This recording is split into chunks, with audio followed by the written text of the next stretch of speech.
Go ahead. All right, ready. Five, 4, 3, 2. Welcome to Sketchy Ideas Live Point Counterpoint video podcast, where we illustrate and debate ideas surrounding leadership, business, personal achievement, and TPS reports in a way that may make you think twice before you implement that new idea you just learned all about on the internet. Hi, I'm Michael Rampolla. And I am Brad James. Brad, did you and get about the memo? those cover sheets. Did you get the memo about the cover sheets? I'll send you the memo.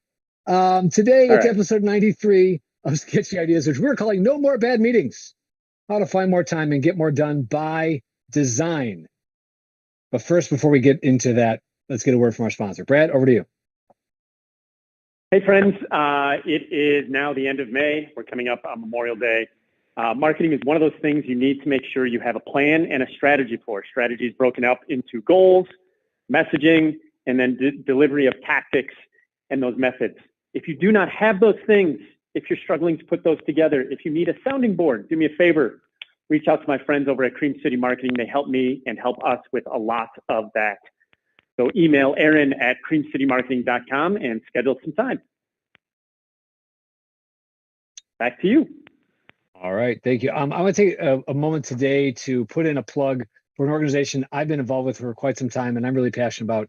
It's called WASC, Wisconsin Association of School Councils, but don't let the name fool you. This is an organization that is all about developing leaders, better leaders in students. I participated in this program when I was a student, middle school and high school, been involved with the organization ever since. And the thing I want you to know is that this is the kind of an experience that's really hard to describe, but absolutely life-changing. When I was a student, I went there and I said, I don't know what this is all about, but all my friends are going. And then I've been around ever since the first time I ever went in middle school. And I'm now a part of one of the levels, leadership organization, one of the levels. Why does this matter? This is the kind of experience where Brad said, I need to just tell the story this way. So I'm going to do what Brad says, because Brad's always right. This is the kind of experience where when the students show up on the first day of camp, they're not sure what it's all about, and some of them don't even want to be there. And by the time they're going home on the last day, they don't want to leave, and they've made lifelong friends from across the state. People that I've known since middle school, I have known them because of this organization, and I have formed those same bonds. I want to create those same bonds for as many students as possible. That's why I'm taking a moment today to promote the WASC. Very easy to get registered for this leadership camp experience. There's 2 different weeks happening this summer, one for senior high, one for junior high. Go to wasc.org for more information. And if you ever want to just ask about it, reach out to me directly. You guys know I'm available. I can't say enough about what this does for developing leaders in students. And if you want your kids to be able to say, yeah, I went to leadership camp and learned all about those things that big, important corporate people learn about in leadership development programs, but I learned them in middle school and high school. You want to give your kids a leg up. This is a great way to do it. So there's my very off the cuff, and it could have been better, but I think you got it, promo for the WASC leadership camps. Love to have as many students as possible join us this summer. All right. There's my promo. I think we're back. We are. I want to say one more thing on that. I want to say one more thing. Go for it. If you are struggling to get your kid to have that type of experience, maybe they're not great at sports, maybe they're not into music, maybe they're not into one of those things that are typical extracurricular activities where they're learning those things. This is the type of thing that is an alternative to it for kids in junior and senior high. I think the sooner kids start learning those skills and defining them for themselves, the better they will be at communicating those things and be better at it further on in life. So I just wanted to throw it out there because thank you. Look at how Michael turned out, right? I mean, right? Well, wait, is that's still an endorsement, right? Yeah, I mean, if you're a coach, send us your captains. If you're a club or an after school leader, send us your president, your vice president. You'll have better leadership. Speaking of by design, because of the skills that will help develop in them, and then all of those core skills that they bring to being great at what they're great at already are obviously just that much more enhanced. Yep. Right. Let's do it. So let's transition. Let's talk about. I just want to make that clear. Yeah. No, thank you. Yeah, I appreciate you. Yeah, I said, hey, we should really do a plug on this today, and I obviously prepared well in advance. So thank you for the support. All right, folks, thanks for joining us again. This is episode 93, in which Brad and Michael explore all the sketchy ideas related to avoiding bad meetings. And that doesn't just mean like turning off your Zoom camera or pretending you're sick. That's not the way to avoid bad meetings. The way to avoid bad meetings is to eliminate their existence in the first place. How many of you have had that experience? You show up to a meeting and you feel like you just wasted an hour of your time. I got to get a foot in here. I mean, come on, right? An hour if I'm lucky. Yeah, I mean, And if it you're a happens business all the owner, time. how expensive is that, right? Like, think about how expensive that is. Well, I mean, calculate the cost, right? So we've got the cost of everybody's salaries for an hour, right? That was there. Yep. Probably a little bit of preparation in advance. Also, let's add in opportunity costs, what they could be doing with their time that might be more effective, efficient, making an impact to the bottom line. At the very least, you've got an investment of that time. I would easily add to that opportunity costs that could be spent doing something else.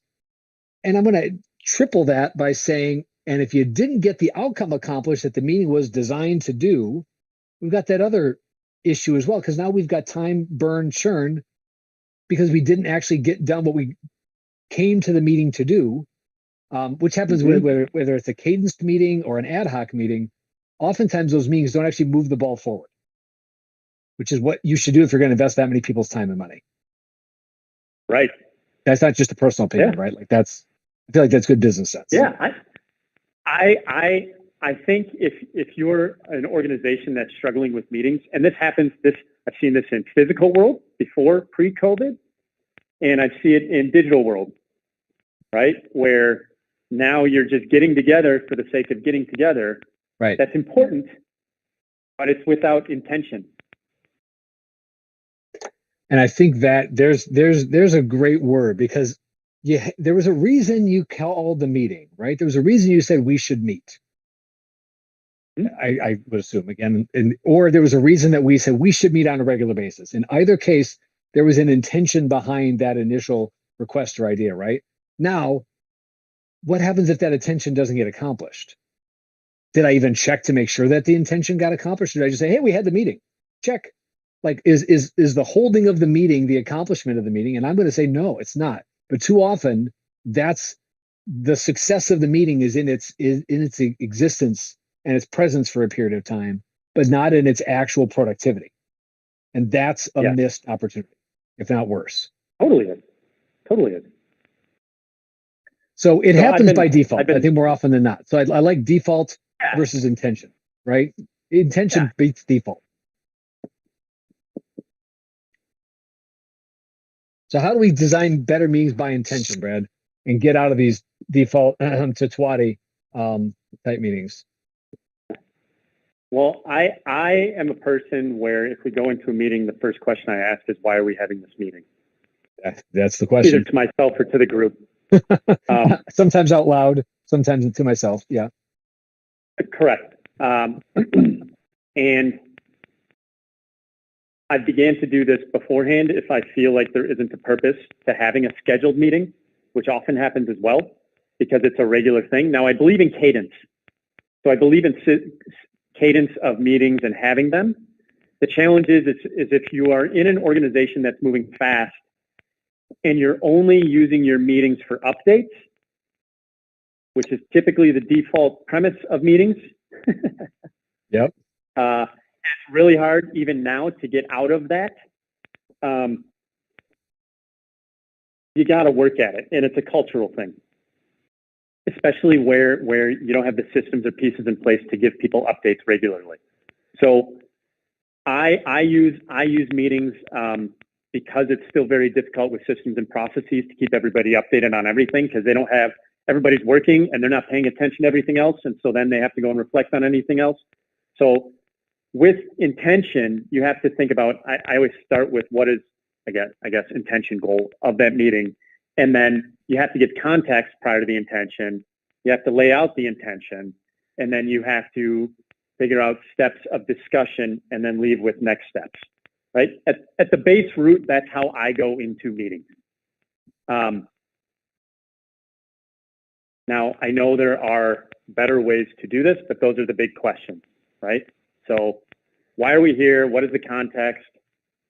What needs to be discussed? And then what are the next steps? Those are the 4 questions I use. I'm gonna flex your number 3 to discussed and or decided. That's, yeah, good point. Because that I think is, again, well, let me go back to, and then, oh yeah, what's our next step or steps? Mm-hmm. Mm-hmm. And typically those are actions. And typically, right. Yes. See also action items with, and I think this is actually, I know this is really key, action items with accountability or with responsibility. Not only what is getting done, but by when and by who. Yep. What's our next steps? We should meet again. That's not an action item. We should meet again is not an action item. Never an action item. For the record. And I think well, my favorite is the crickets when you ask the question. Yeah, there should be, yeah. And again, if the answer to any of these is not obvious, it needs to become obvious. And if you don't like the answer, the result might not equal meeting. And I put that in here under number 1. Why are we having this meeting? Or should we be, another way to ask the same question, should we be having this meeting? Should we be having a meeting? Mm-hmm. Because and I think actually this question really connects back to decided, discussed. If there's no discussion, if there's no decision, then what we need to do does not involve synchronous voices. Let me clarify what I mean by that. Synchronous voices means we need to get into an active dialogue. A decision needs to be made collectively at the same time. Synchronous at the same time. Asynchronous can be happening at different times as long as it all happens. Asynchronous is information share, voting without discussion, right? Anything where I can get everybody's input, but it doesn't need to happen simultaneously, doesn't necessarily need to be a meeting. Back in the day when virtual first became a thing and it was really just webinars, or everything was a bad webinar, and it was, I'm going to send you the PowerPoint in advance, then I'm going to show you the PowerPoint slides. The teleconference. It even had a fancy name. The big phone in the middle. Telephone conference. You put a slideshow up and click on a telephone. Click next, please. Click next to the next slide, please. Next slide, please. Are you on slide 12? No, we're on slide 10. We're on 13. Yeah, next slide, please. Oh, the day of the next slide, please. Why? Because and it's interesting because it actually highlighted that those didn't need to be meetings in the first place. But you take a standard meeting and you turn it into a teleconference, and the gaps are really highlighted about, did this need to be a meeting? Could you have sent me the deck in advance? Could you have given me a 1-page? Did it need to be a deck? Could it have been a 1-pager talking point? Could it be? Could it be a memo? Brad does love a good 1-pager. Brad thinks. I think Brad thinks in 1-pagers. In all honesty, like, can I boil this down to 8.5 by 11 inches of white space? What? I don't have the book in here. You have a book on how to do a 1-pager? Of course you do. Yeah, well, there's a reason why. The reason why is because if the 1-pager, right, if you're trying to get decisions made, people can't handle an influx of information in order to make decisions.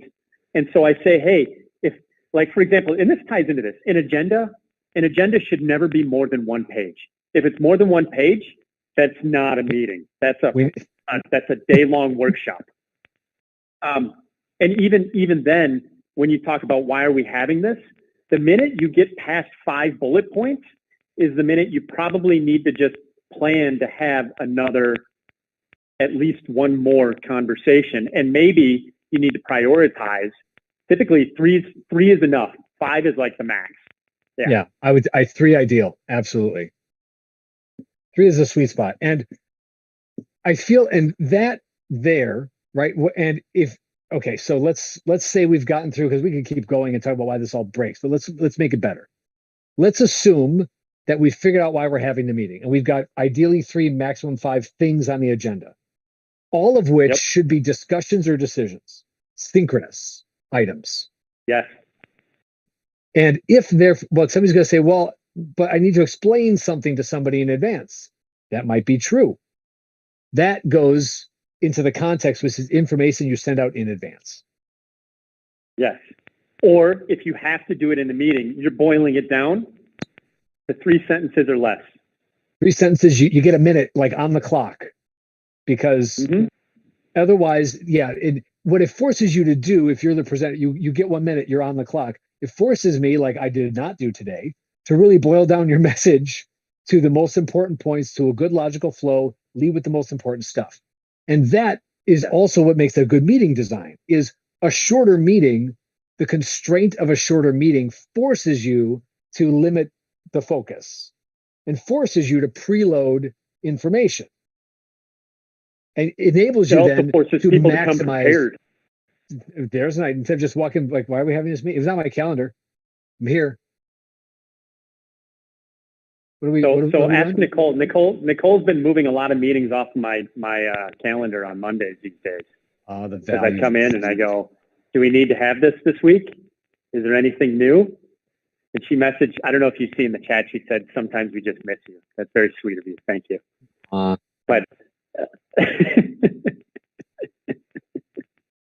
that's not a meeting, and that's just a We can do those. You just got to say that, and we'll just keep it short. We'll crank, we'll do our catch up time, and we'll keep rolling. I just think the reason why this is so important to me is because I am personally, for those of you, if you're struggling with this, if you're looking at your calendar, and if it looks anything like mine, one, you're going to terrify the people you work with who help manage your calendar. Cough, cough. So I try to now manage time a little better, because if all you're doing is having meetings, you're not actually getting stuff done. And I think this is a skill that, like, for me, Michael, I'm trying to figure out this year, is that balance between having meetings and moving deliverables and action items forward. Right. The most highly productive people, if you look at what they do, about 60% of their day is spent intensively on work that they have to get done.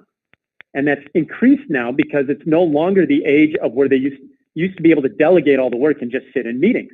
Yep. I got mentors who told me, yeah, all I did was sit in meetings and I sent it off and somebody cranked it out on the back end. Well, it doesn't work that way anymore. No.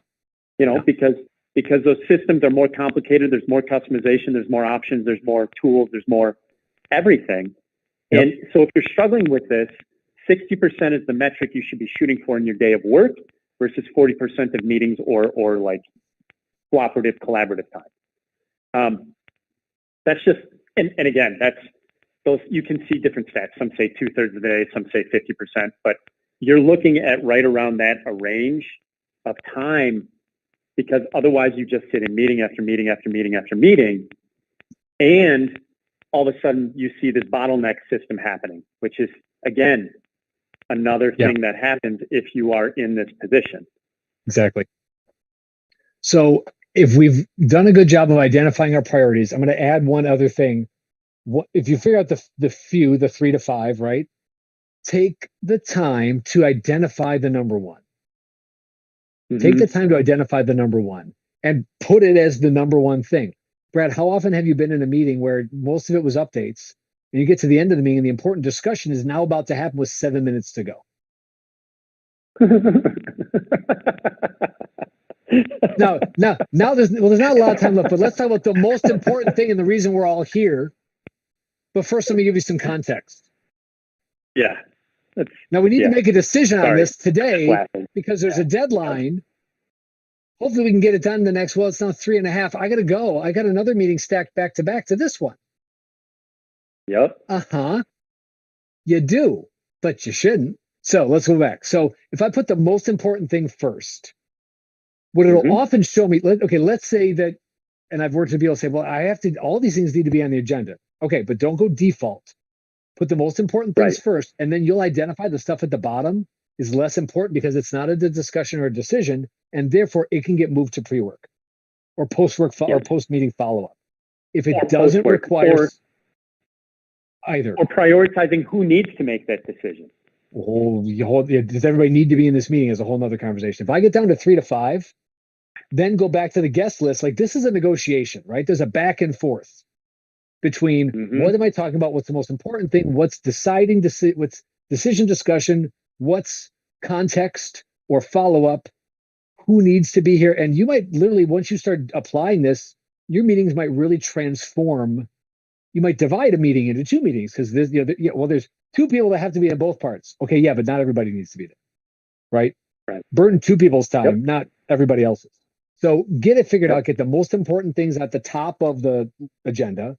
Make sure there's an agenda in advance. I know one organization that anybody invited to the meeting can cancel the meeting if there's not an agenda 24 hours out in advance. Anybody invited to the meeting is at liberty to cancel the entire meeting if there's no agenda 24 hours in advance. I love that idea. Yeah, and I also think that it's okay if you're in that meeting and something clicks and you're like, wait, there's only 2 or 3 people and you've got 8 people in the meeting. Call it out. Hey, does Like everybody need to be here? Maybe that's next week. We can Advanced. talk through how to navigate the meeting. There's next week's thing. So Yeah, we'll do. So this is the design, and then we'll let's hold off for the how to run it and navigate it in the middle of it. I like that idea. That's a great second part here. All right, let's go back to setup then. Another thing, I said shorter meetings. Simplest thing in the world. Google even lets you do it if you use Google Calendar. My 30-minute meetings are automatically 25. My hour-long meetings are automatically 50. Why? Breathing room, bathroom break, refill coffee. I mean, anything, buffer, right? It has done such a fantastic job. And I'm not great at ending on time in the first place. Let anybody who has ever met with me tell you. So therefore, that 10-minute is more often than not a buffer for overrun, but at least I'm not in my next meeting on time, which is right away a win from a service perspective and a respect perspective, right? Yeah. Yep. And I also think that when you're looking at building these together, right? So let's go. Yes. We got why are we having it? Yeah. What is the context? And then we've got figuring out and having that discussion / decision. Right. You get to that point. I'm still a pen and paper person, right? Mm-hmm. Unlike a lot of people in this day and age. The thing that I know we even struggle with, right? If you recall, in previous time periods, there used to be a secretary, right? If you're familiar with Robert's Rules. That secretary was responsible for sending out meeting minutes or meeting notes. Since nobody takes notes anymore, I shouldn't say nobody, since most people don't take notes anymore, the way I deal with the what's next is you actually have a living agenda that translates week to week. So by doing that, if you've got your list of 5 and you remove 3 and they have to be in the meeting, you drop them into the following weeks and you always have your activity points. It's just a living, running document. And that way, those people who struggle to take notes or they're in a car or something along those lines, which I totally understand, it's there for somebody to do it. And whoever is leading the meeting is doing that and sharing that. The age of the Google, which will help everybody, I think. I love that you dropped Robert's Rules of Order in here because that's, by the way, that's going way back. Nicole, you can Google this for us in a moment. Robert's Rules of Order. We're talking like we're going centuries back, literally. But it was the parliamentary procedure, right? I move that it's Senate and Congress, like big organizations operate on these. Why? Because you need rules to have order when you have a bunch of people trying to make decisions, have discussions to move points forward. Let's imagine congressional bodies were following all of the rules to their design for better outcomes. It'd be pretty awesome. But Robert's Rules also state that you need a lot of important roles in that meeting. You need a person in charge. You need a second in charge. You need somebody capturing what's going on. You also often need that sergeant at arms because we can't have any monkey business in these meetings. We need somebody who's going to be able to say, no, we're not on that point yet. That gets parked, right? Or the modern day would be the facilitator, somebody whose job is not to be in the meeting, but to help the meeting run well. Like the facilitator of the meeting with no agenda of their own is there to accomplish the outcome. What's the goal of this meeting? And my job is to make sure that goal gets accomplished kind of no matter what. And therefore, I'm in the role of saying that gets parked. Let's bring this up. I think we've discussed, we probably need to move this to a question and we need to move this to a vote. The role of the facilitator is so undervalued in a meeting, and appointing somebody to that role. I mean, there's all these roles that matter. Also, I'll drop in 6 thinking hats. when you're really trying to get into a deep discussion and bring in different perspectives. Did Nicole get us an answer? Mm-hmm. Where are we? Robert's rules. It goes back. I feel like 16th century, but I could be off. Anyway, there's a reason. It started with maritime law, right? I believe that's where it started. That sounds good. It was pre-maritime law. And so the reason it was created is because there wasn't like a court, right? So this was post. That makes sense. Monarch, right? Like when monarchies began to not be the decision-making point and the courts and everything, they needed a subset of rules in order to be able to manage decision-making, and this was designed over time. So I'm not saying, but I think that's where the impetus started from, because they pulled it from Greek and Roman times where there was a republic and a democracy and all this stuff. And they were trying to figure out how to boil this down into small settings where you had to have a quorum and some other things. All of those details from a historical standpoint are how most of the world works, no matter what Robert's Rules was first published. Okay, so it was published in 1876. Okay, but it definitely predates that. But it predates that because of he pulled together all of the pieces in order to make it work. Yeah. Sidebar fun fact, guess where I learned about Robert's Rules of Order?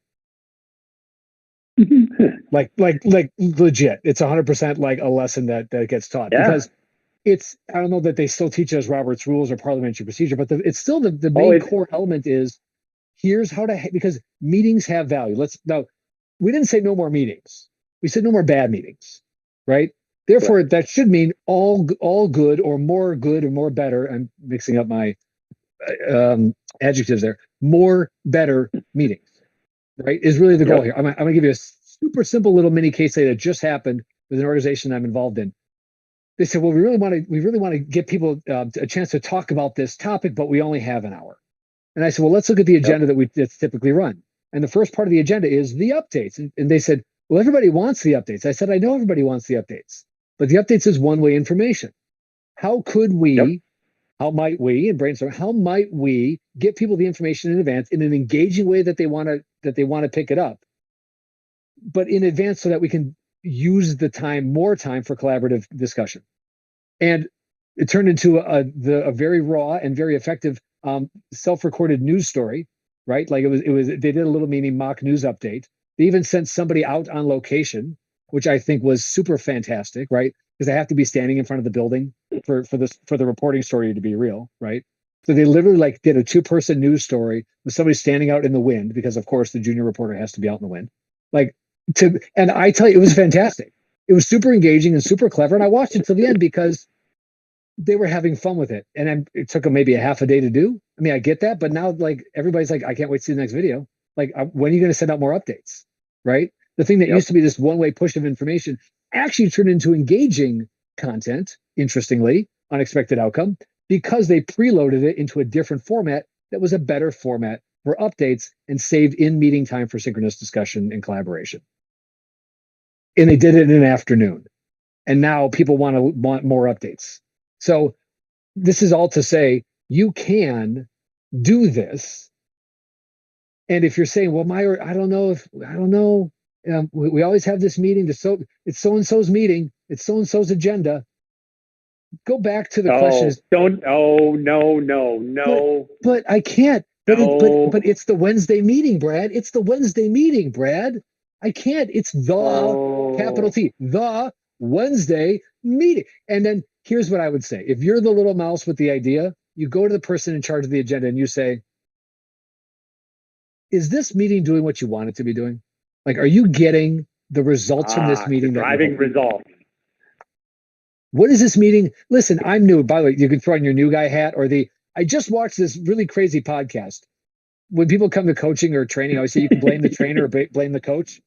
You can just say, hey, I just watched this podcast, these 2 guys and whiteboards, but it gave me an idea. I thought I would ask, right? Don't blame yourself, blame us. That's what we're here to take the flak. I thought I would ask, I know we have this meeting, and I guess I just never stopped to ask, what is the goal, not the purpose? What's the goal of the meeting? What's the outcome we're going for? Are we getting that done? And if they don't have an answer, the purpose is to have the Wednesday meeting. Mayday. Mayday. That's Tatwati red flag all over the place. Yeah. I mean, there's I'm getting PTSD by this. PTMD, post-traumatic meeting disorder. Disorder. Yeah. Yeah. Yeah. PTMS. Yeah, that's I don't even want to tally up the hours.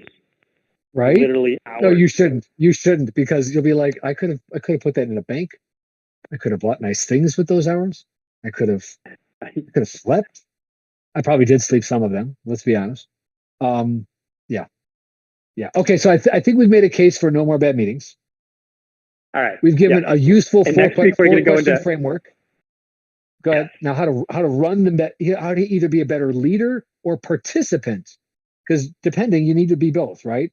In a meeting, whether it's a bad or a good meeting. I feel like let's set people up for success to either lead the meeting better and or participate better, because you play both roles.